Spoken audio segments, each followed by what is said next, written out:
जो आज से 3 दिन पहले आपके सामने हमने रखा था कि छत्तीसगढ़ में टारगेट किलिंग के साथ साथ सुपारी किलिंग भी प्रारंभ हो गई है और 3 दिन बाद आज फिर एक बड़ी दुखद घटना को लेकर भारतीय जनता पार्टी के कार्यकर्ता भाई बिरजू तराम की हत्या मोहला मानपुर के गांव में कर दी गई। बस्तर के क्षेत्र में और छत्तीसगढ़ में आदिवासी समाज के बीच अपना जन आधार खो चुकी कांग्रेस पार्टी कहीं धर्मांतरण के लिए तो कहीं अपने राजनीतिक वर्चस्व बनाए रखने के लिए लगातार हत्याएं टारगेट किलिंग के रूप में करा रही है। विगत कुछ महीनों में बस्तर के क्षेत्र में भारतीय जनता पार्टी के लगभग 6 कार्यकर्ताओं की टारगेट किलिंग कर दी गई और बताया गया कि यह नक्सल वारदात है। उसी बीच मोहला मानपुर में सरयू टेकाम ने इंद्र शाह मंडावी कांग्रेस के विधायक के सामने अपने भाषण में कहा था कि यहाँ पर जो भी कार्यकर्ता भारतीय जनता पार्टी का प्रचार प्रसार करने आएगा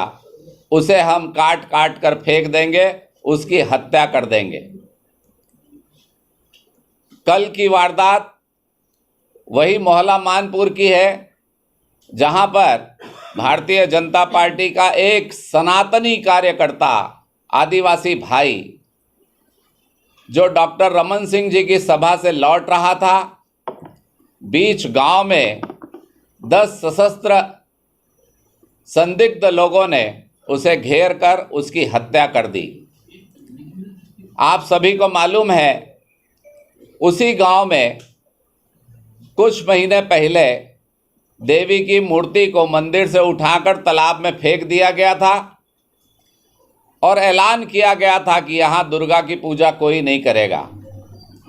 आपको याद दिलाना चाहता हूँ कि 2003 से लेकर 2018 तक डॉक्टर रमन सिंह जी की भारतीय जनता पार्टी की सरकार रही, पर ऐसी कोई राजनीतिक हत्या, राजनीतिक वर्चस्व की लड़ाई, ना ही किसी धर्म के प्रति आक्षेप की बात कभी नहीं आई। साथियों, मैं आपसे यही कहना चाहता हूं कि कांग्रेस पार्टी इस छत्तीसगढ़ की शांत फिजा में अशांति घोल रही है। अपने राजनीतिक वर्चस्व को बचाने के लिए सनातन का विरोध करने वालों को और धर्मांतरण करने वालों को प्रश्रय देने के लिए अब हत्याओं का दौर लगातार चल रहा है। हम आज तीसरे दिन आपसे मुखातिब हुआ था। मैं बार बार ये विषय इसलिए कह रहा हूँ कि भाजपा को जो संदेह है, भाजपा जिस बात से डर रही है कि ये पार्टी, इस कांग्रेस पार्टी इस हद तक जा रही है, हम बार बार आपके सामने आकर ये बात को रख रहे हैं। साथियों, मैं आपसे आग्रह करूंगा कि आप चौथा स्तंभ माने जाते हैं लोकतंत्र का,